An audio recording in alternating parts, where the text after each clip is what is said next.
Hi guys, what's up? So ito na naman tayo, magre-review tayo ng item. So ito yung item.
So ginagamit ko na siya. Nakita nyo na siya sa iba kong videos. Ayan. By the way guys, ang gamit ko ng key light dito, yung unang ni-review natin na multifunctional work light. So nandito na siya sa right side. Siya yung pinaka key light natin. And ito yung ni-review ko na yon. Ayan. So lalagay ko siya sa description box yan para makita nyo. And then ito na yung review natin dito sa LED stick. So RGB siya, napapalitan siya ng kulay. Unahin na muna natin yung build niya, no. So yung build niya all plastic. Okay? So hindi siya hard plastic, soft plastic yung ginamit niya. So if ever maipit siya, madaganan siya ng mabibigat na bagay. So possible na masisira siya, ganyan. So pero yun, ingatan nyo lang, kahit naman diinan ng grip, hindi naman siya nasisira. Wag lang siguro yung sobrang bigat na bagay, yun, masisira siya. And then meron siyang charging port dito. So this is rechargeable again. Yan. So napili ko yung mga rechargeable na items kasi nga we are doing a rolling studio setup. So ito rechargeable siya. Type C yung charging niya. And then may kasama din siyang Type C cable upon purchase. And then dito meron siyang switch. So tatlong modes yung switch niya. Off, on, tsaka auto. So yung auto kasi parang feeling ko yung meron kasi siyang mode na sensor, parang motion sensor. Pag may na-detect siyang moving, mag-iilaw siya. Though hindi siya useful para sa akin, parang parang hindi gumagana yung motion sensor niya. So hindi siya gumagana.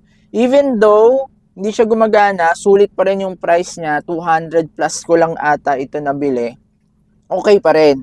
Dahil meron siyang kasamang, ayan guys, remote. So ayan, yung kasama niyang remote, ganyan siya. So mapapalitan mo yung kulay niya, masiset mo yung brightness niya. So ayan siya. Diba? So try ko yung on, pakita ko sa inyo. Ayan, pag in-on mo, kung ano yung last na color na sinet mo, masisave niya, yun yung lalabas. And then dito, pwede mo na siyang kontrolin. Like that. Off, on, may white, blue, green, red. Ayan. Ayan, yung mga colors dito, ayan, nandyan siya. Lahat ng colors. Then may ma-adjust mo yung brightness niya. So, yan yung pinaka maximum brightness niya. And then ito naman, yan, ayan, ayan, as you can see, ayan, umuunti na yung ilaw. Yan ang pinaka lowest brightness. So, ayan, i-max natin again. Ayan. So, lagay ko dito kasi baka magmukha akong dito eh. Makakatakot, di ba? So, ginagamit ko siya yan as a decorative light or backlight. Yan. Pwede mo siyang gamitin. So, napakaganda niya kasi masiset mo yung color niya.